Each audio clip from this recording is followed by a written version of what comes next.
Good morning, students. We had started the sociology, chapter 1, social structure, stratification, and social processes in society. We discussed about the introduction of society or sociology and social structure. We discussed about the social structure and social stratification. Okay, and we also studied the social processes in sociology.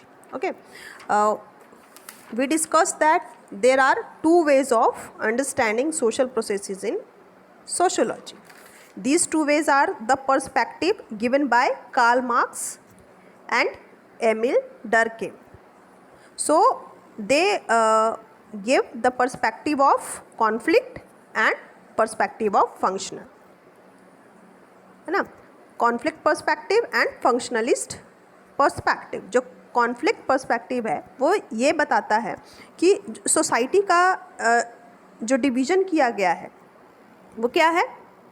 Society का जो division है वो proper नहीं किया गया है. Society में कुछ अमीर लोग हैं तो कुछ गरीब लोग हैं.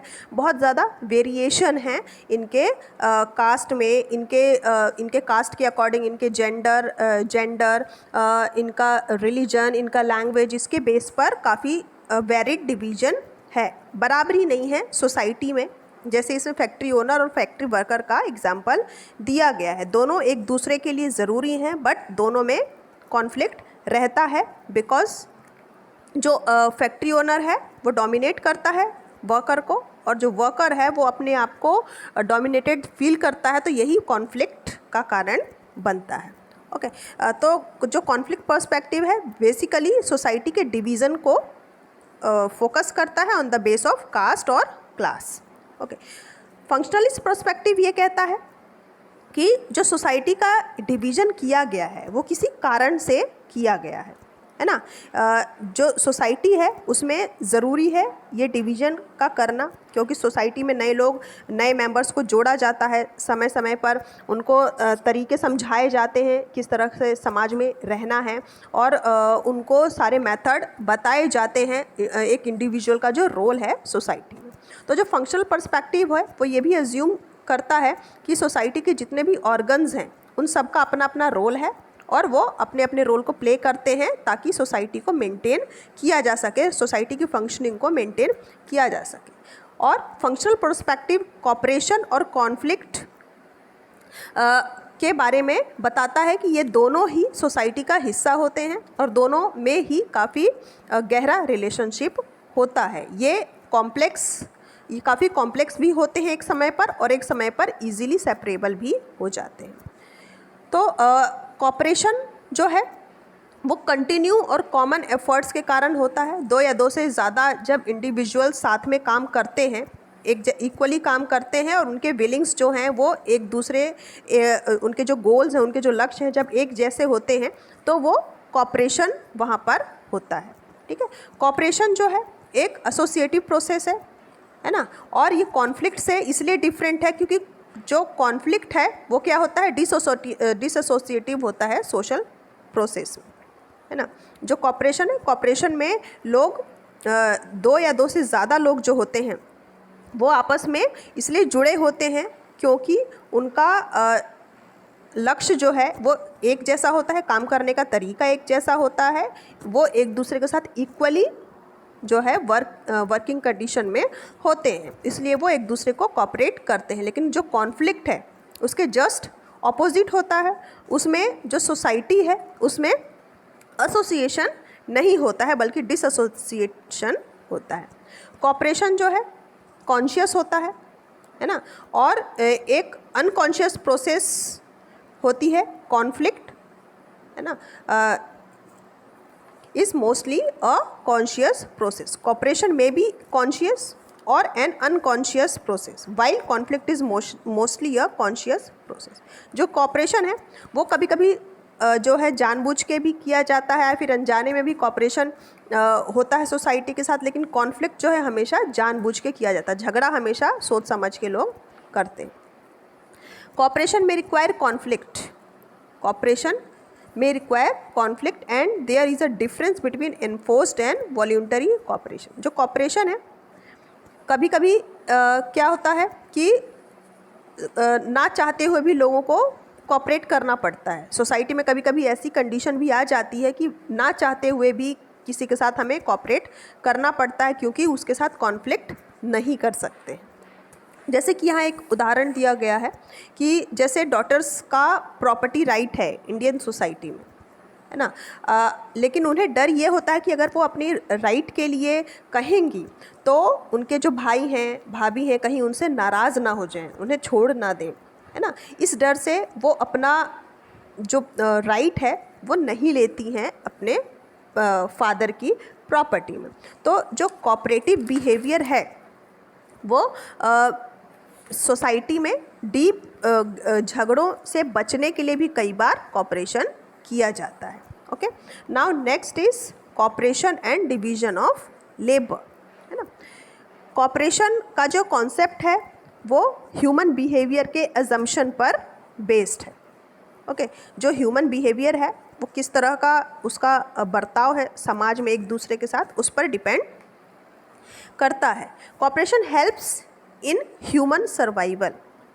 कॉपरेशन ह्यूमन को उसके सर्वाइवल में हेल्प करता है और ये उनके लक्ष्यों को पाने में उनके लक्ष्यों को इजी बनाता है. अगर अगर 2 या 2 से ज़्यादा लोग किसी एक लक्ष्य को लेकर चलते हैं तो वो उनके लिए इजी हो जाता है उस गोल को अचीव करना. और जो कॉपरेशन है लोगों को यूनाइट करता है, जोड़ता है. नॉलेज एनहेंस करने में की अपॉर्चुनिटी, नॉलेज गेन करने की, नॉलेज अटेन करने की अपॉर्चुनिटीज़ को एनहेंस करता है और बहुत ही पावरफुल इकोनॉमिक डोमेन देता है कॉपरेशन. ओके, डर्किन ने जो सॉलिडेटरी दी है, डर्किन का जो सॉलिडेटरी है ये फंडामेंटल है कॉपरेशन को समझने के लिए. डर्किन का जो डेफिनेशन है उससे हम कॉपरेशन को ज़्यादा अच्छे से समझ पाते हैं. ठीक है.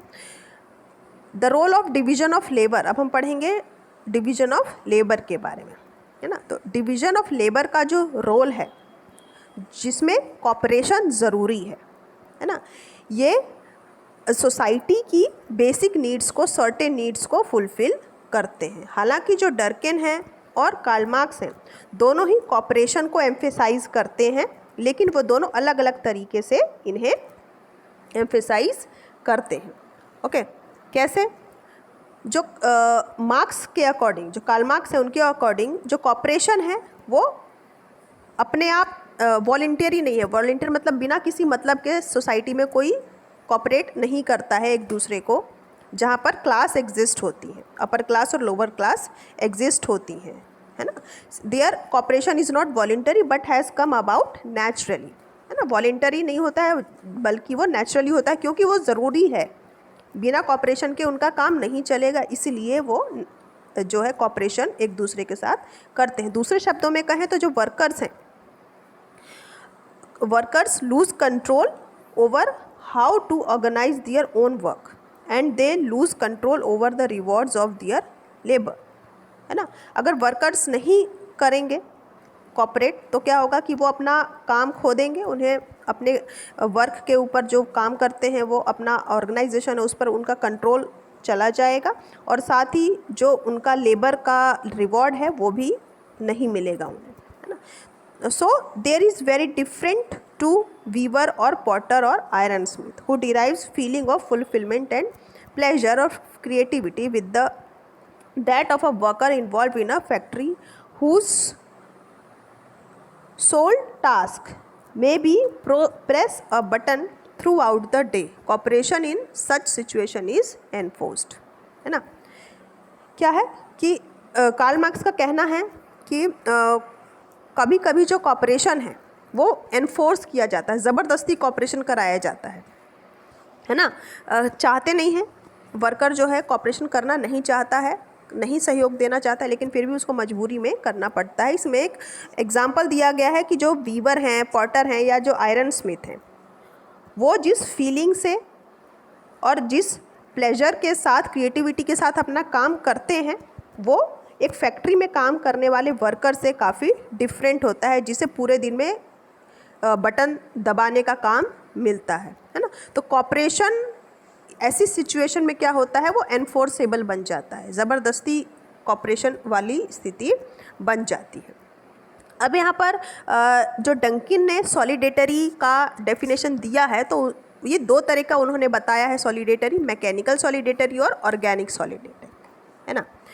मैकेनिकल सॉलिडेटरी जो है उसमें क्या बताया है उन्होंने, mechanical solidarity is form of cohesion या फिर togetherness in lifestyle, specialisation of division of labour, age and sex.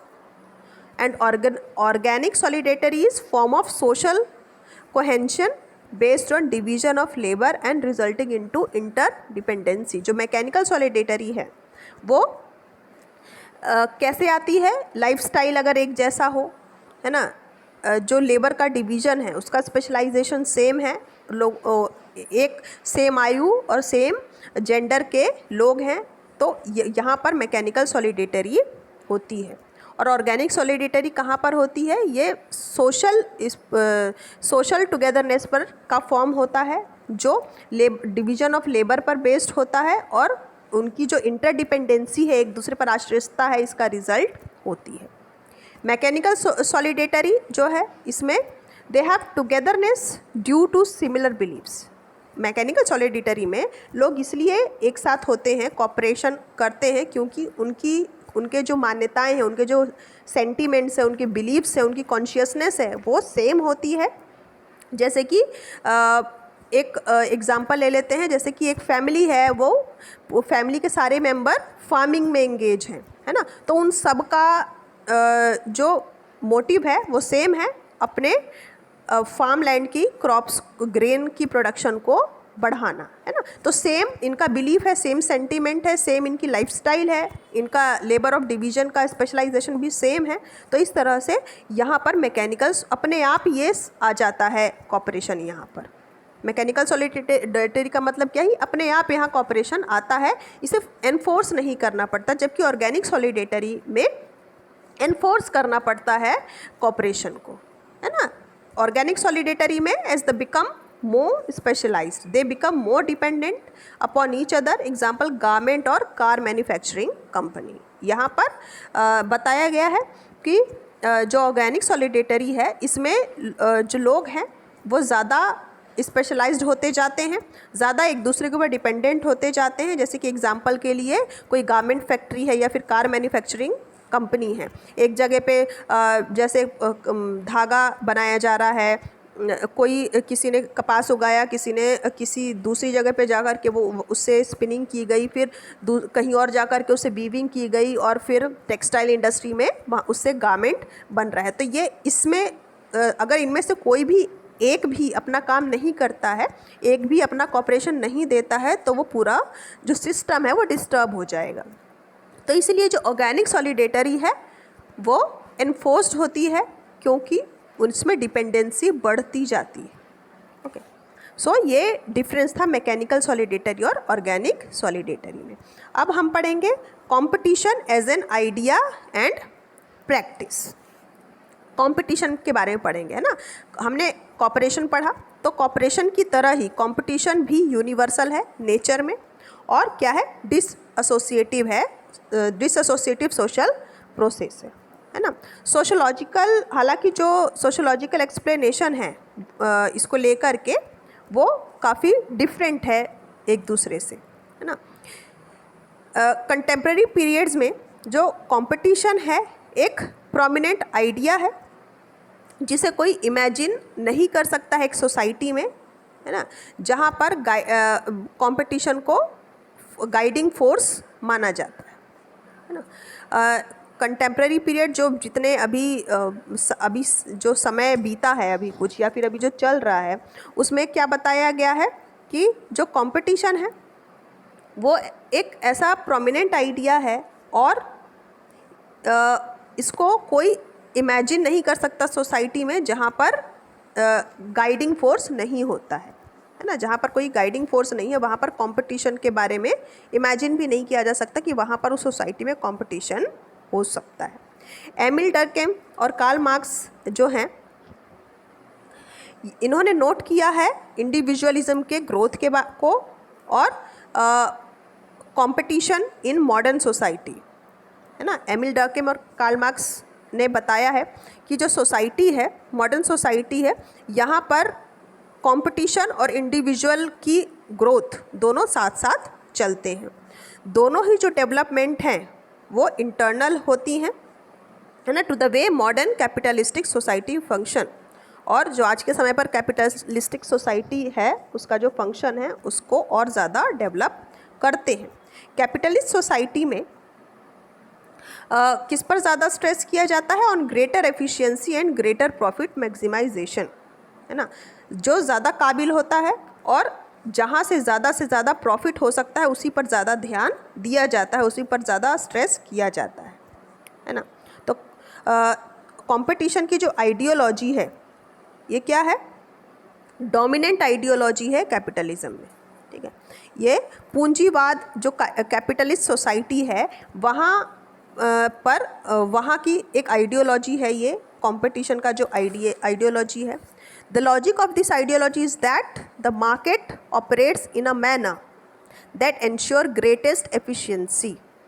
Example, competitions ensure that the students with higher marks or best studies get admission in prestigious and get best job, है ना। तो क्या बताया गया है कि जो competition की आइडियोलॉजी है वो कैपिटलिज्म की आइडियोलॉजी को डोमिनेट करता है।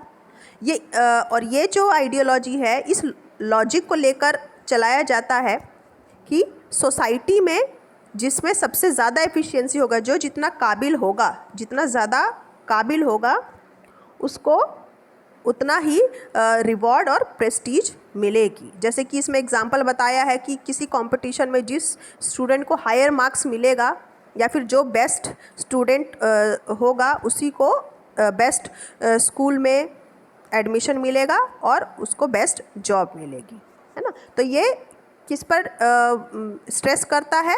एफिशिएंसी पर, द ग्रेटर एफिशिएंसी, जिसमें ज़्यादा काबिलियत है वही आगे बढ़ पाएगा, ठीक है। This ideology assumes that individuals compete on an equal basis, है ना। ये जो आइडियोलॉजी है वो किस आइडियोलॉजी को ये जो आइडियोलॉजी है ये इंडिविजुअल पर एज्यूम करता है ना, that compete on an equal basis. Individuals जो हैं, जो लोग हैं वो एक से बराबर है एक दूसरे के, that is all individuals are positioned equally in the competition, है ना।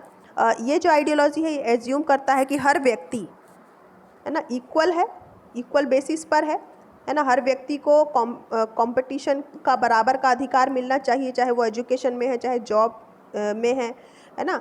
तो लेकिन जो एक स्ट्रेटिफिकेशन और इनइक्वालिटी है वो ये शो करता है कि इंडिविजुअल जो हैं वो डिफरेंटली प्लेस्ड हैं। हमने स्ट्रेटिफिकेशन में पढ़ा था कि सोसाइटी जो है डिवाइडेड है अपर क्लास और लोअर क्लास में, है ना। तो स्ट्रेटिफिकेशन क्या शो करता है कि सोसाइटी में इनइक्वालिटी है, जबकि जो कंपटीशन है वो इस आइडियोलॉजी पर बेस्ड है कि जो सोसाइटी में जितने भी लोग हैं उनको कंपटीशन का बराबर का अधिकार मिलना चाहिए, चाहे एजुकेशन की फील्ड में हो या जॉब की फील्ड में हो। जबकि स्ट्रेटिफिकेशन ये बताता है कि सोसाइटी इनइक्वल है, इंडिविजुअल जो है यहाँ पर सोसाइटी में डिफरेंटली प्लेस्ड हैं, है ना, जिसके कारण कॉन्फ्लिक्ट होता है, जिनके कारण विवाद सोसाइटी में होते हैं, झगड़े होते हैं, है ना।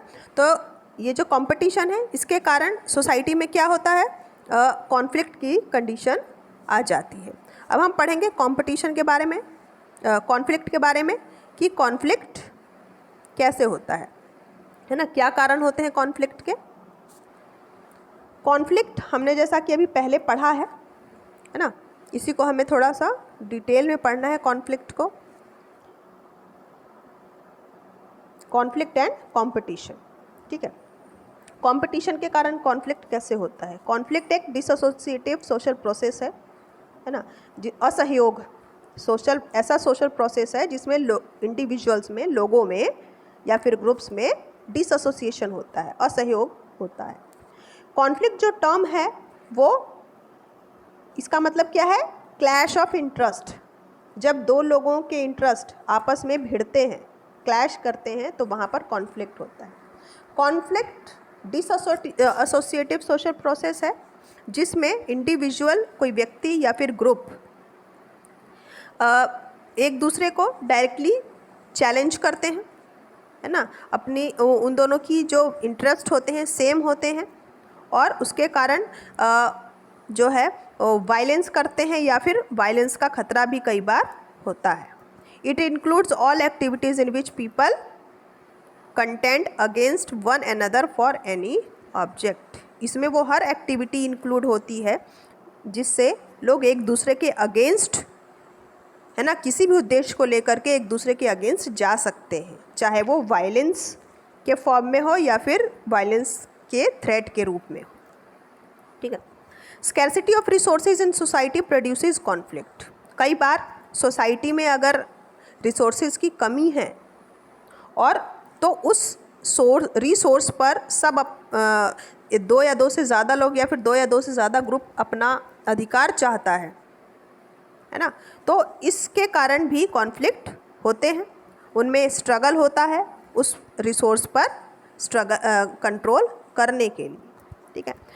कॉन्फ्लिक्ट के जो बेसिस हैं बहुत अलग अलग हैं, कई तरह के कारण हो सकते हैं। ये क्लास या फिर कास्ट के बेस पर भी हो सकता है, ट्राइब या जेंडर के बेस पर भी हो सकता है, रिलीजियस कम्युनिटी या फिर एथनिसिटी के बेस पर भी हो सकता है। जो सोशोलॉजिस्ट हैं वो कॉन्फ्लिक्ट, वो इस फैक्ट पर अटेंशन ड्रॉ करते हैं कि जो कॉन्फ्लिक्ट है उनका नेचर चेंज होता रहता है और ये डिफरेंट स्टेजेस में इसका डेवलपमेंट होता है।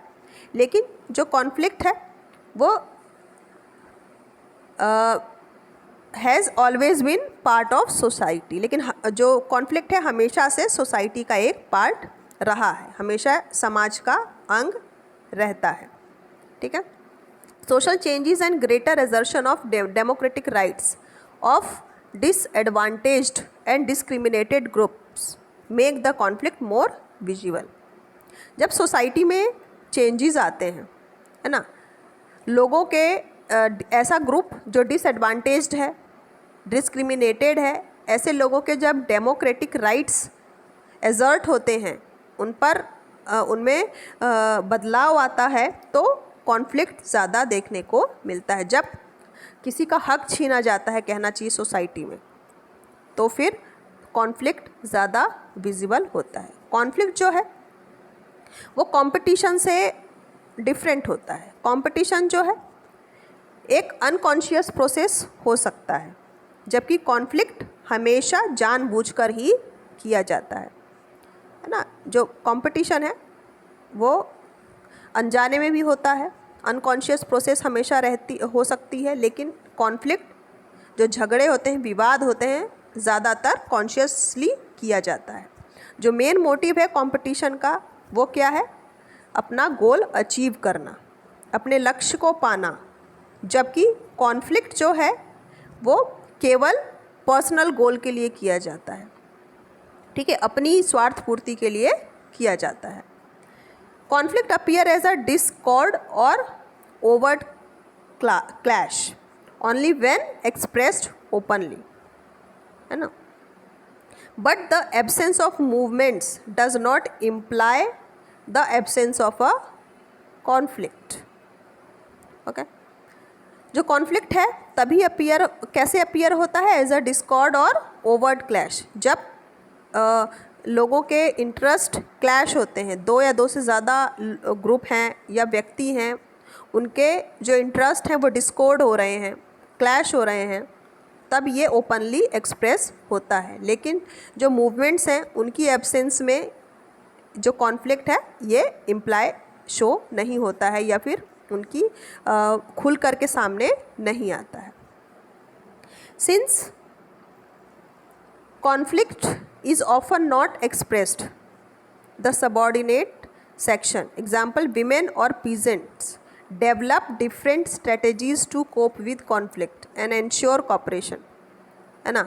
जो कॉन्फ्लिक्ट है कई बार किसी के लिए हमारे मन में गुस्सा रहता है या फिर हम उससे सहमत नहीं होते हैं, है ना, फिर भी हम जो है कॉन्फ्लिक्ट नहीं करते, दबा के रखते हैं, कॉन्फ्लिक्ट को रोक कर रखते हैं ना, नहीं उसको एक्सप्रेस नहीं करते हैं। जैसे कि वीमेन और पीजेंट क्लास जो है, महिलाएं हैं और किसान जो होते हैं, है ना, उनकी जो स्ट्रेटजीज़ हैं वो कॉन्फ्लिक्ट की स्थिति बन जाती है, लेकिन वो फिर भी कॉपरेशन को इंश्योर करते हैं, कॉन्फ्लिक्ट की जगह पर कॉपरेशन को चुनते हैं और कॉन्फ्लिक्ट को वो नहीं चुनते हैं अपने सबऑर्डिनेट सेक्शन के लिए। ठीक है, तो इस कॉन्टेक्स्ट में जो सोशोलॉजिकल रिसर्च फंडिंग है जो फाउंड की गई है वो क्या है कि that convert conflict and overt cooperation. क्या करना है हमको, कॉन्फ्लिक्ट को किस में कन्वर्ट करना है, कॉपरेशन में।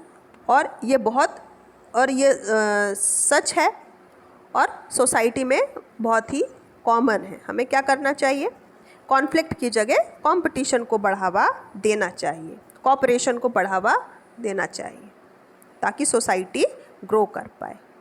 ओके, तो इस चैप्टर में हमने क्या समझने की कोशिश की, relationship between structure and stratification. जो समाज का स्ट्रक्चर है और जो इसका डिवीज़न है, सोसाइटी का जो डिवीज़न है अपर और लोअर क्लास में, इनमें क्या रिलेशनशिप है।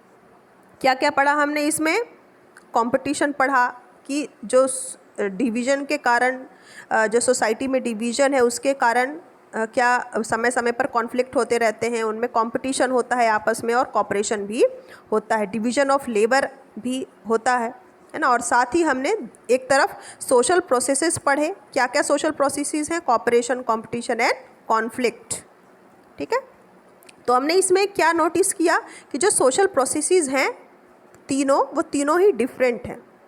हालांकि वो एक दूसरे से कोएग्जिस्ट करते हैं, ओवरलैप करते हैं, लेकिन कभी कभी जो है ये बदलते भी रहते हैं, है ना। जो डिस्कशन हमने ऊपर किया है फोर्स्ड कंपटीशन का, हमने ये भी पढ़ा है कि कभी कभी कंपटीशन फोर्स्ड होता है, ज़बरदस्ती कंपटीशन किया जाता है ना।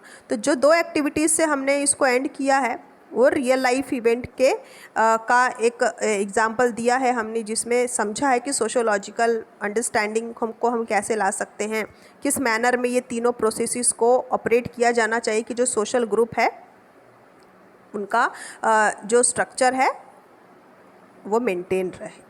Okay, so read this chapter and listen the explanation carefully and write down the notes which I have given you, and after that I will send you the question answer. Okay, good.